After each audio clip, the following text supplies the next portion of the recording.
Guys, it's your favorite federal informant. Listen, you guys, I am on vacation, but I wanted to pop in and talk about this thing that's going on. I know you guys heard about it. A lot of people have questions. I wanted to come and address it. If you guys don't know, Diddy told the defense and the prosecution that he wants them both to turn in similar cases like Diddy's. Okay, and by similar, it means you got convicted of one or two things of the Mann Act and you had no criminal priors. Now, a lot of the Diddy goons, the Diddy idiots were like, ooh, did he go on a walk? He had even been doing jail time. To which I said, okay, stop. Okay. Diddy might have beat Rico and it was a crushing it was a crushing blow to victims, to women, to anybody that doesn't stand with abuse, right? Did he beat Rico? But there's more to that story, but let's stick on topic. And apparently the jury said, we don't care what happened with Jade and Cassie, but because you were their boyfriend or their man, I guess you own them and you can do what you want. However, the one thing that kept coming up that a lot of people overlooked was that he was convicted on two major sex crimes. The Mann Act, they are major federal crimes. Okay. And I did some research. I talked to my legal people and I took notes. So, whenever I take notes, this is going to be good. Okay, now what did the judge ask for? He asked for comparable case law or statistics on similar Mann convictions.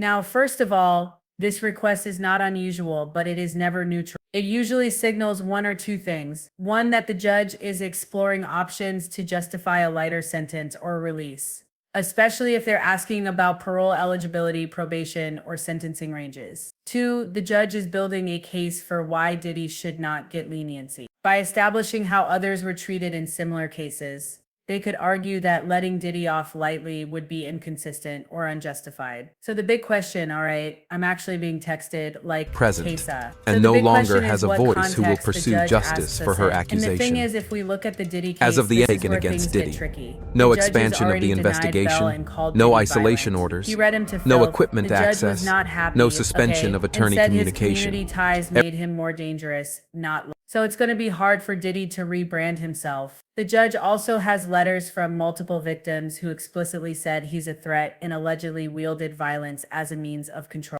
Diddy has access money and potential leverage over witnesses, and the judges don't like to be made a fool of. And if Diddy walks and does something shady again, and I think he actually will do something shady again, it reflects directly on the court. And you guys listen, the verdict of the jury threw us for a loop. But the fact that the judge said all this in court, and deny bail, I mean, come on. I think we can put two together. This does not look like someone that's looking to cut Diddy a break. And him being able to walk straight with time served, baby, that's cutting Diddy a break, okay? So why ask about the comparable Mann Act sentences? Okay, they said, listen, Tesa, there's three possible reasons. One, judicial cover. The judge might personally feel parole is risky, but is giving the appearance of objectivity by asking both sides for precedence. That way, no one can claim bias later. Now, he might be appealing his decision for when he sentences him. If Diddy's team appeals any eventual sentence, the judge can say, I reviewed the sentencing ranges and outcomes for similarly situated defendants under the Mann Act,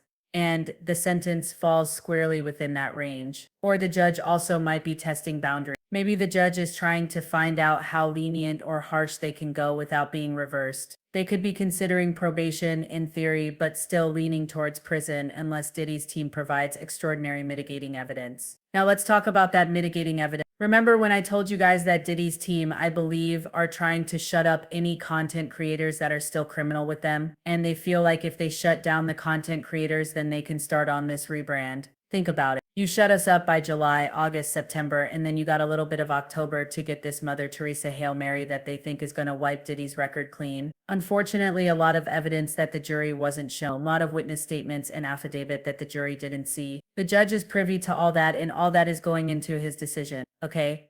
So again, I actually said, but do you really think there is any type of risk of Diddy walking with just parole? I said no. But I had to take it to the people that actually practice law. And they said, right now, Tessa, it is super low. And I'm like, okay, but why? Because y'all also said it was super low that he was going to beat the Rico charger. Well, that's not true. They said the Cassie charges were super low. They said, one, the Mann Act is a serious federal charge. And even though it's sometimes used strategically in civil or hybrid cases, judges take it very seriously when paired with violence and pattern behavior. Judge Aaron, when he was asking for bail, said not only is he violent, but there is a pattern of violence. Public sentiment, they also will take this. It's low because public sentiment and visibility are sky high, and the DOJ knows this is a credibility test. Again, remember Maureen Comey said this is chilling for victims.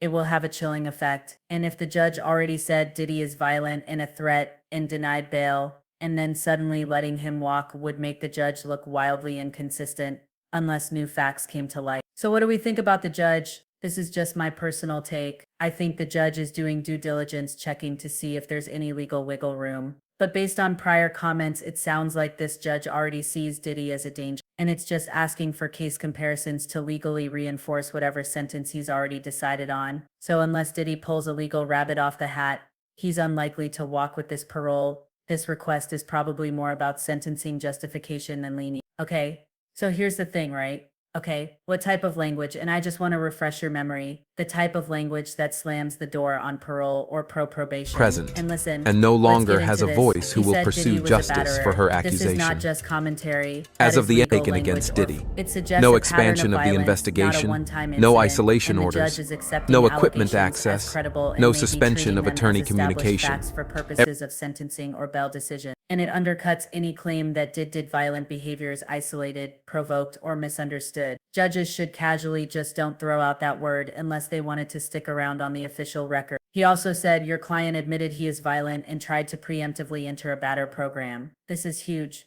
because pre-sentencing rehabilitation attempts like enrolling in a battery program are often seen by judges as damage control and not sincere reform. The fact that Diddy knew to enroll in that program shows consciousness of guilt. He anticipated legal trouble. Admission of violence undercuts any "I didn't do it" or "this was exaggerated." And if the judge believes the admission wasn't just PR but rooted in truth, it justifies custodial sentencing over any community supervision. Okay. Now also the judge said this type of violence comes suddenly, quickly, and with no warning. That's a judicial finding of dangerous. They said that the phrasing means that the judge believes that he is not in control of his violence and that his behavior escalates. It's impulsive and it's unpredictable. Judges use this language to justify detention, especially in bail or sentencing memos. It also implies that even if he's calmed down, he could explode at any moment, which is true, and we can't risk that in the community. That is a direct argument against probation. Now, when you hear all that, I have to ask you,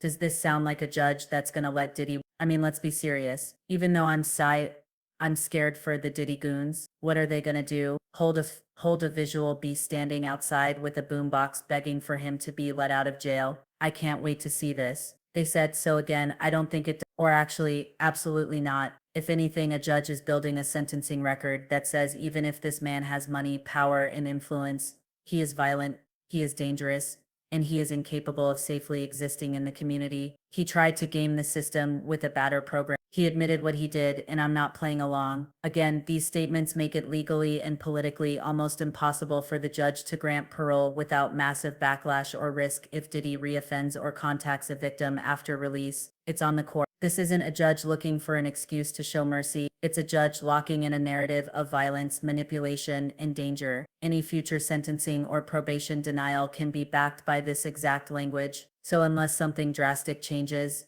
probation or parole is extremely unlikely. You're watching a legal system slowly setting the foundation for a multi-year custodial sentence, or at the very, very least, strictly monitored. Okay?